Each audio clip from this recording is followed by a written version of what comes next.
married, I made the mistake one time of going in to wake him up one morning, and I touched his foot, and he kicked out and missed me and hit the wall. Oh.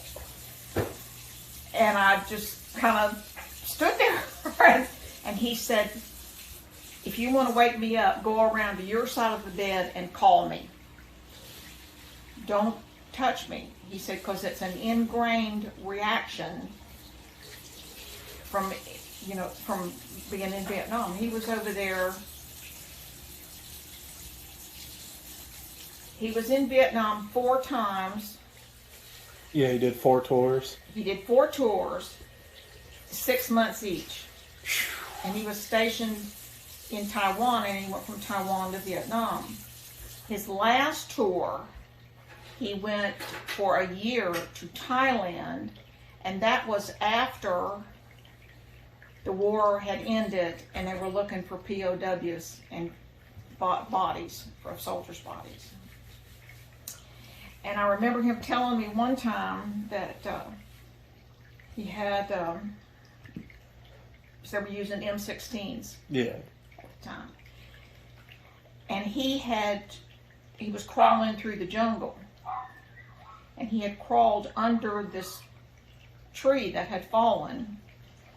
And when he came up, standing in front of him, pointing an AK-47 at him, was a Viet Cong. Oh. And the guy emptied the clip and missed him except for one bullet along his side. And when he looked at Bill and he looked at his gun, and that gave Bill time to bring up his M16 and shoot him. And he used to have nightmares about running through the jungle, and I would wake up and he would be dreaming about running through the jungle to get away from a Viet Cong patrol. Damn, that's crazy. And and then the last time that he went, that's my dog out there. Oh, okay. The last time that we went for a tour in Thailand, most of the stories aren't funny, but this one was funny. They were in the colonel's plane coming back from a mission. And the colonel had wanted a monkey, a little rhesus monkey. So Bill and his team had this monkey. They found one in the jungle, and they were bringing him back to the colonel. Well, the monkey bit Bill. And it turns out the monkey had rabies. Oh, God. So Bill had to get a series of rabies shots in his stomach. I bet he hated that. He did. He said that was the most painful thing that he had ever been through. Even being shot? And he said, but I'm really glad that they had to kill the monkey to find out that he was rabid, because if he'd bit the colonel, he would have demoted me. I said, are you sure that's all he would have done to you? Yeah. And Bill said, no, probably not. So, but there was,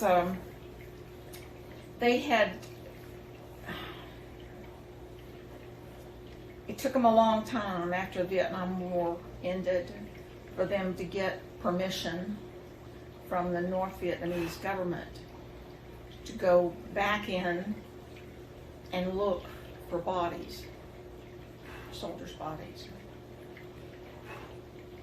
And Bill said that the chopper landed a team, and they were walking along the dikes between the rice paddies. And all of a sudden there was sniper fire. Oh, Lord. And the whole team dove into the rice paddy. And he said they laid in that rice paddy, I forget how many hours he said, but the Vietnamese were walking along the dike, shooting into the water at anything that moved. Yeah. And he said, for some reason, they had decided they didn't want us in that area. I said, were they afraid you were going to find something? And he said, I feel sure that we did. He said, we finally got choppers in, and they called in an airstrike, and they cleared the area of the North Vietnamese, and they got the guys to an LZ and got them out. Have you heard any of this? Some of them. But he said that they started doing stealth missions. They went in without anybody knowing, without telling, giving them details on where they were going, so that this didn't happen again. And he said they found a few. He said, but even years later, he said there's some people that were never recovered, and they were listed as killed in action, but we don't know if they were actually killed or if they were captured and just kept. Yeah. And he said, I had a price on my head. After his second tour, he found out that there was a price on his head of several $1,000s for anybody that captured him. They didn't want him dead, they wanted him captured. And which didn't happen. no, it didn't happen. But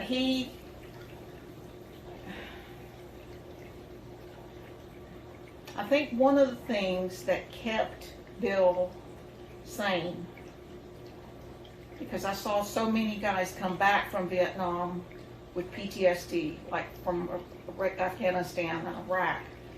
And there's so many Vietnam veterans that suffer. And I did a paper on this in college when I was a social worker, because our teacher said, because we lived in such close proximity in North Carolina, I mean, there were military bases all over the place there. And so we had to do a paper on something to do with veterans. So I bet you're like, that's the easiest paper ever. Yeah. Well, she had to approve the aspect of it. Oh. So I started thinking, and I remembered things that Bill had told me about how hard it was for guys coming back and going from the jungle to the streets of the city. And so I talked to him, and I said, if you could give the government one piece of advice about soldiers returning from a war zone, what would it be? And he would say, don't put them on the street for another year. He said, the thing that saved me was the fact that I remained in the Army. I remained in that structured environment. I remained where I could get immediate help if I needed it. And I remained with my comrades in arms. Yeah. He said, when you take them out of that violent environment and expect them to immediately to be able to transition to an environment of peace, he said it's not going to happen. Nope. And the more research I did on that, the more I found that the homeless veterans were the ones who immediately got out of the military from Vietnam. And just couldn't cope. They could not cope. They didn't know how to cope. There was nobody. You know how when you're deep sea diving and you come have up to come too up quickly, slowly you get to the bends. decompress. Yep. All right. It's the same type of thing. They didn't get that decompression Yep. time. So it's like you have a constant state of the bends. Yeah. Which is PTSD. And you don't know how to function in quote-unquote polite society. And most people don't understand that. You know, you're coming back through an airport in LA or San Francisco, and you're in your dress uniform, and you're walking through the airport, and some dirty little hippie child says, "Hey, soldier, how many babies did you kill today?" Yep. And Bill said his buddy got asked that one time, and he said, "None yet, but you could be the first." And the person just backed off immediately. But they were the least welcomed home generation of any spit on. Yes, any soldiers in the history of America. This was not a war that they wanted. This was not a war that we could win. This was a political war. Yeah, it was just the spread of, wasn't to try and stop the spread of communism. We had no business being involved in Vietnam to begin with. No, we did not. And Bill said that it was so frustrating for the troops on the ground because it seemed like every time they were making progress, something happened and the politicians pulled them back and they lost whatever the ground they had gained. And he was very, very frustrated when he came home. Even that last time, when he was looking for POWs and for KIAs. And it's a miracle to me that anybody's have been recovered. But they did recover a few when Bill was over in Thailand. And that was his last trip. And he said, "I don't think I want to do this anymore." And that was when he went from being a Green Beret to the Ranger Battalion in Texas. And but he had nightmares for years about that. I think there's only two things that he told me. And there's this one time I had this 50 cal bullet. It's like a bottle opener. I handed it to him, and I think it set back like a flashback because he sat there and stared at it, Yeah. And then he said, "You see this bullet?" He goes, "It's pretty loud, and it goes flying past your head." He said they got opened up with them after they just hopped off a chopper, and it went through his buddy's pelvis so fast that the bullet didn't have time to open up. And I just asked him. I said, "What'd you do?" He goes, "I just took my shirt off, plugged the guy's wound, and went to work because we were busy." That's all he said. That's the one thing I heard. And then the other thing is when we were at the gun range, which is the last time I saw him before he went and did his heart surgery before he died. I never really heard Grandpa cuss. But he's like, "You see that tree line out there?" I was like, "Yeah, what about?" He goes, "I took a fucker's head clean off from there." I was like, "Oh." He was... And this is where Will gets it. Bill was an excellent shot. And I agreed with him. He said, Will is going to learn about guns. He is going to learn about self-defense. He's going to know and respect a weapon. Mm-hmm. And that, I completely agreed with that because knowledge is power. As far as I'm concerned, knowledge is power. And the more knowledge you have about weaponry, the more you respect it, and the less likely you're going to harm somebody, or hurt somebody else. And so, it didn't bother me at all when Will was teaching you about guns, because I knew he knew what he was doing, because his dad had taught him.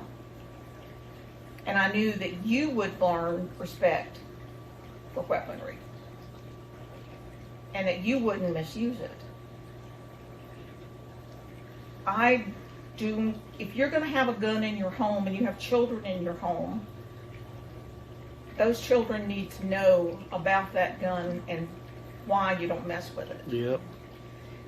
When the kids were little, and Todd was in the military, he was in the Marines, he was an MP, and he would come home, he would put his weapon on top of the refrigerator, and he was the only one without a stool tall enough to get it. But he taught Madison and he has taught Logan respect for guns and how to use them and how to use them properly and how to clean them. And so I'm the firm believer that everybody should know how to use a weapon. Bill taught me to shoot, you know. I still didn't know that he went in looking for POWs. He never really even said a word about it. Then again, I was also younger at the time and never asked. He had... But at the same time, I was also afraid to ask him, you know, because I didn't... He would have... One of two things would have happened. He would have told you just about any story that you wanted. He was on an assassin squad once. Oh, Lord. And that was what earned him the price on his head. And That's probably where the whole took the guy's head off. Did you ever see the movie The Green Beret with John Wayne? No, but I'll have to look it up. All right. If you ever get a chance to see that movie, because Bill and I saw it together, and he said to me, that is the most accurate depiction of the Vietnam War of any that I have seen. He said, but that's the closest it's come to what it was really like over there. So if you ever get the chance to see it, watch the movie. I ended up crying. Of course, you know, that's your grandma.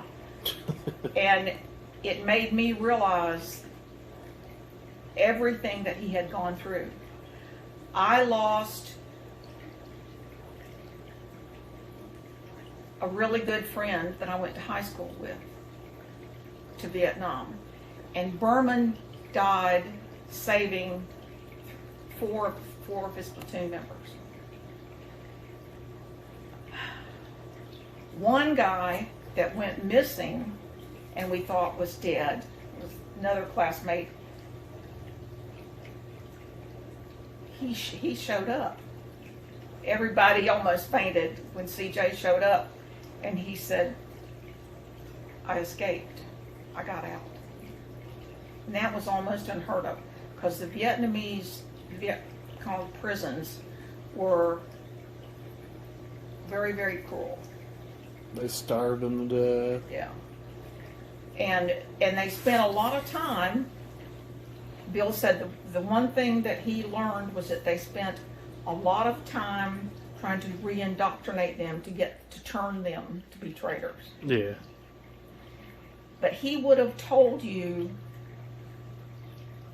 anything you wanted to know about his time in Vietnam unless it was top secret.